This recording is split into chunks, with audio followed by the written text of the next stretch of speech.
Live from 42nd and 2nd, this is New York's very own PIX 11 Morning News. Now, over the summer, power companies in our area, they were truly tested following Tropical Storm Isaias. Yes, they are ready, or are they, for this major snowfall? Well, let's check in with Alfonso Quiroz from Con Edison. He's going to be joining us right now with a look at these storm preparations. Good morning, Alfonso. Good morning, Betty and John. Thanks for having me. All right, big question. When this hits our area, how ready is Con Edison? Because I know over the summer with Tropical Storm Isaias, it was a bit of a challenge. Yes, I mean, we are watching the storm very carefully and very closely as it comes through. It is going to hit us at some point this afternoon, as you all know.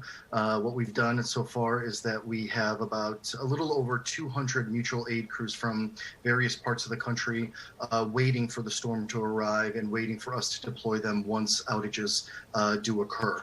We want to always remind all of your viewers that they should stay away from down power lines if they should see them. Remember, sometimes down power lines can be hidden by snow or leaves. You always want to treat those as if they were live, so you have to be really careful with that. And what we're also asking people is to sign up for text alerts at coned.com/text so that they can stay up to date with everything that's going on.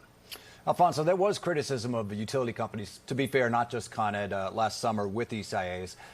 Were there specific lessons you guys learned from that? And if so, how might they be applied in the coming storm? Well, the Isaias storm was a little bit different. A storm like this in the wintertime hits us in two different ways. We have two different types of electric delivery system. One is the overhead and one is the underground. The overhead is basically Westchester and Staten Island, and the underground is everywhere else.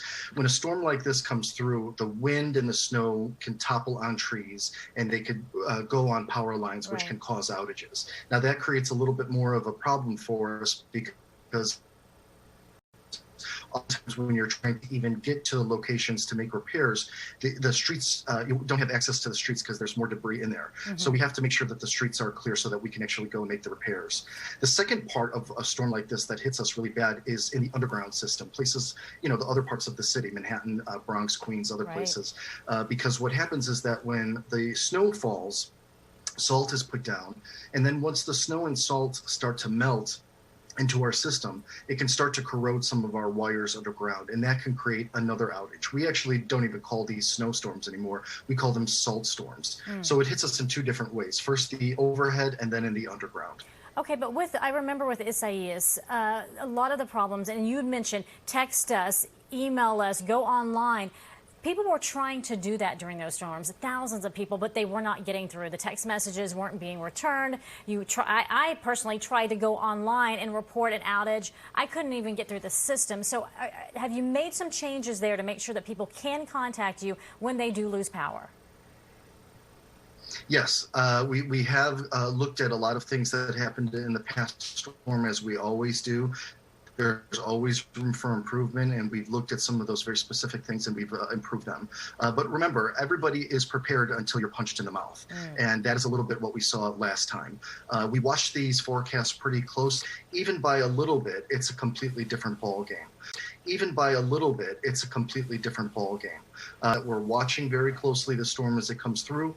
We've augmented our own team and our own crews with different mutual aid crews that are coming in, and we're going to watch it and attack those outages as soon as they occur. Well, watching very closely are state and city and local officials, because there's a lot of criticism and they want to see how things are done this time. So not to put it bluntly, but you're in the spotlight. We'll see how it pans out. Again, thank you, and I think the quote of the day is, we're always prepared until you get punched in the mouth.